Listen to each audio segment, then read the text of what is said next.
રાજકોટ મહાનગરપાલિકાનું આજે પ્રશ્નોત્તરીનું અંતિમ બોર્ડ હતું, સંભવતઃ અંતિમ બોર્ડ કહી શકાય. આના પછી જ્યારે મ્યુનિસિપલ કમિશનરશીપ ફેબ્રુઆરીમાં જ્યારે અંદાજપત્ર બજેટ સોંપશે એ બજેટનું બોર્ડ આવશે. આજે રાજકોટ મ્યુનિસિપલ કોર્પોરેશનનું સંભવિત પ્રશ્નોત્તરીનું બોર્ડ હતું. આ બોર્ડની અંદર ભારતીય જનતા પાર્ટીના વોર્ડ નંબર 9ના કોર્પોરેટર દક્ષાબેન વસાણીનો ખૂબ સારો પ્રશ્ન હતો.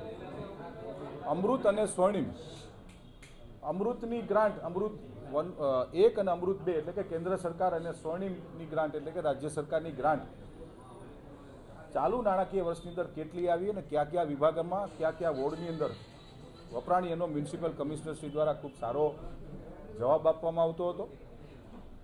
મારા દ્વારા ભારત દેશના વડાપ્રધાન માનનીય નરેન્દ્રભાઈ મોદી સાહેબ, માનનીય ગૃહમંત્રી અમિતભાઈ શાહ સાહેબ, જેની આજે જ રાષ્ટ્રીય અધ્યક્ષ તરીકે નિમણૂક થઈ છે એવા માનનીય રાષ્ટ્રીય અધ્યક્ષ નીતિન નવીનજી, ગુજરાત સરકારના માનનીય મુખ્યમંત્રી શ્રી ભૂપેન્દ્રભાઈ પટેલ સાહેબ, નાયબ મુખ્યમંત્રી શ્રી હર્ષભાઈ સંઘવી સાહેબ અને ગુજરાત પ્રદેશ ભારતીય જનતા પાર્ટીના અમારા અધ્યક્ષ માનનીય શ્રી જગદીશભાઈ વિશ્વકર્મા સાહેબનો મારા દ્વારા આભાર માનવામાં આવ્યો છે કે આ રાજકોટ મહાનગરપાલિકાની જ્યારે આ ચાલુ 5 વર્ષની જ્યારે 2021માં ટર્મ શરૂ થઈ ત્યારથી આજ દિવસ સુધી અંદાજિત રૂપિયા 5,000 કરોડના વિકાસ કામો રાજકોટ મહાનગરપાલિકામાં અમે સૌ કરી શક્યા છીએ.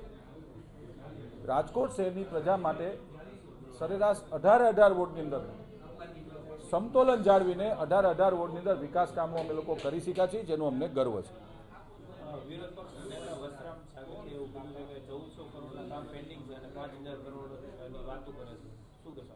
હંમેશા બજેટ છે, વિપક્ષના સભ્યને એ પણ ખબર નથી કે બજેટ છે એ અંદાજપત્ર કહેવામાં આવે છે. વિશ્વના કોઈ પણ રાજ્યમાં જે અંદાજપત્ર રજૂ કરવામાં આવતો, વિશ્વના કોઈ પણ, ભારત નહીં વિશ્વના કોઈ પણ રાજ્યનું કહું છું, જે અંદાજપત્ર રજૂ કરવામાં આવતું હોય એ અંદાજપત્ર કહેવામાં આવે છે.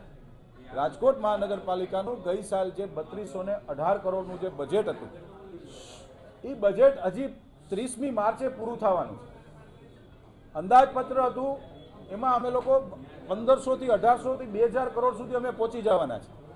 આ અંદાજપત્ર કહેવામાં આવે છે, પરંતુ ગૌરવ સાથે કહેવું પડે છે કે છેલ્લા 5 વર્ષની અંદર મેં તો અંદાજિત આંકડો આપ્યો છે કે સરેરાશ વર્ષે 1000 કરોડ, પરંતુ 1000 કરોડથી પણ વધુ એટલે કે 5000 કરોડથી વધારે આ 5 વર્ષની અંદર રાજકોટ શહેરમાં અમે લોકો વિકાસ કામ કરી શક્યા છીએ.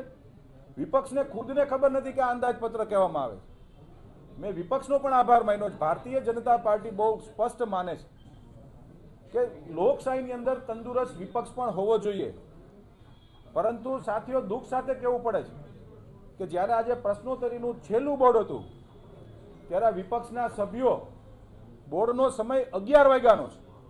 ભારતીય જનતા પાર્ટીના 66 કોર્પોરેટરો, જે 3 કોર્પોરેટર ગેરહાજર છે, એને બાદ કરતા તમામ કોર્પોરેટરો 11:05 અમે લોકો બોર્ડની અંદર બેસી ગયા હતા.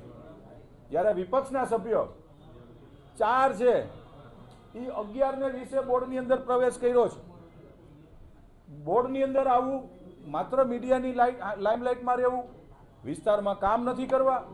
જ્યારે ભારતીય જનતા પાર્ટીના એક કાર્યકર્તા તરીકે, કોર્પોરેટર તરીકે અમને સૌને ગર્વ છે કે એમના પોતાના વોર્ડની અંદર પણ હું 5 વર્ષનું સાથીઓ વિકાસનું સર્વેયું વોર્ડ નંબર 15માં આપી શકું એમ છું.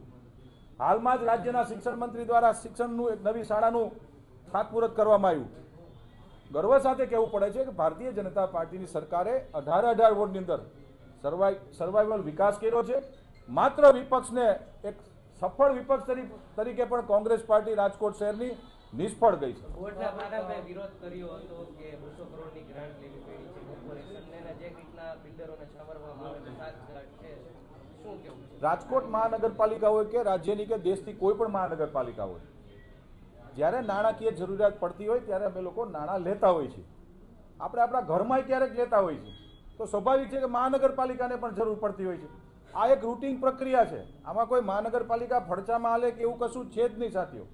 આ એક રૂટીન પ્રક્રિયા છે. એ રૂટીન પ્રક્રિયા સ્ટેન્ડિંગ કમિટીમાં આવી હતી અને એ મંજૂર થઈ. તમે અધિકારીઓને એવી વાત કરી છે કે અનેક યોજનાઓ ધીમી ગતિએ ચાલે છે, એવી કોઈ વાતચીત થઈ છે?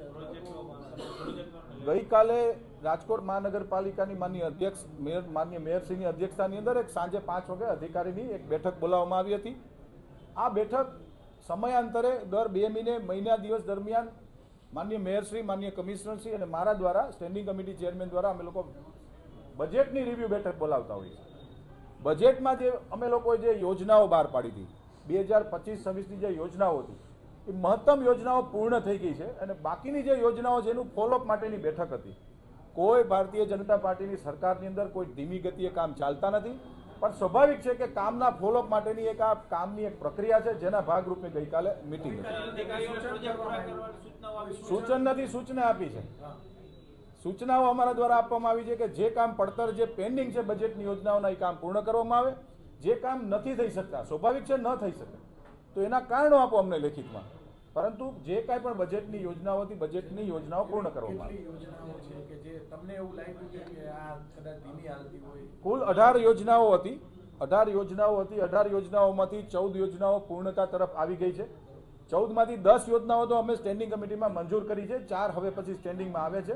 બાકીની 2 જે યોજના છે કે જે નથી થઈ શકે એવી, એમાંથી એક યોજના છે સ્માર્ટ સિટીની અંદર LED દ્વારા આવક ઊભી કરવાની જે યોજના હતી। હાલ અટલ સ્માર્ટ સિટીમાં રેસિડેન્શિયલ ન હોવાના કારણે એ જે આવક ઊભી કરવાની યોજના હતી એ હાલ પૂરતી અમે લોકોએ પડતી મૂકી છે, જે LED દ્વારા એની આવક ઊભી કરવાની હતી। પાલિકા ત્યારથી આગળનો ઇતિહાસ રહ્યો છે કે જ્યારે છેલ્લું જનરલ બોર્ડ હોય ત્યારે ખુલ્લેને ચેરમેન હોય, મેયર હોય, વિરોધ પક્ષના નેતા હોય, બધાએ પોતપોતાની વાત, પોતાના 5 વર્ષના અનુભવો રજૂ કરવાનો અને એના ભાગરૂપે માન્ય મેયરશ્રીને મેં સવારે ટેલિફોનની વાત પણ કરી હતી।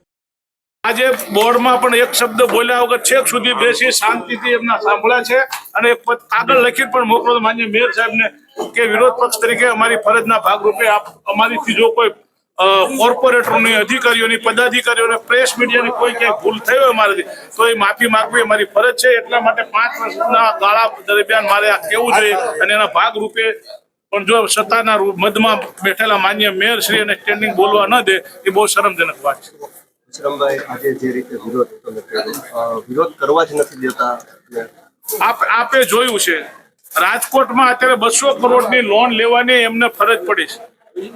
માન્ય દેશના વડાપ્રધાન અહીંયા આવીને કરોડો રૂપિયાનો ખર્ચો કરાવી જાય છે, ગુજરાતના મુખ્યમંત્રી કરોડો રૂપિયાનો ખર્ચો કરાવી જાય છે અને રાજકોટની પ્રજા માથે દેણું વધે છે। રાજકોટની પ્રજા માથે જ્યારે દેણું વધે છે ત્યારે રાજકોટની પ્રજાએ પણ જાગવું પડશે। રાજકોટની પ્રજા નહીં જાગે, આટલી બધી સ્પષ્ટ બહુમતી આપે એટલે એ લોકો અહંકારમાં એટલા બધા મજબૂત થઈ જાય છે, મન ફાવે કરપ્શન કરે છે, ભ્રષ્ટાચાર કરી રહ્યા છે। આજની તારીખમાં બિલ્ડરો પાસેથી નાણાં ઉઘરાવે તો રાજકોટ મહાનગરપાલિકાની તિજોરી ભરાઈ જાય એમ છે, પણ એ નથી કરવું। ફક્ત ને ફક્ત એ જ કરવું છે કે ક્યાં પોતાને કટકી મળે, ક્યાં કરપ્શન મળે, કેટલો ભ્રષ્ટાચાર થાય, આની સિવાય કાંઈ કરતા નથી અને કરવા માંગતા પણ નથી। હવે રાજકોટની પ્રજાને હું વિનંતી કરું છું, આગામી ચૂંટણીનો વર્ષ છે, 2 મહિના પછી ચૂંટણી આવે છે, ત્યારે આપ જાગજો અને આ લોકોને પોતાનું સ્થાન બતાવો એ વિનંતી।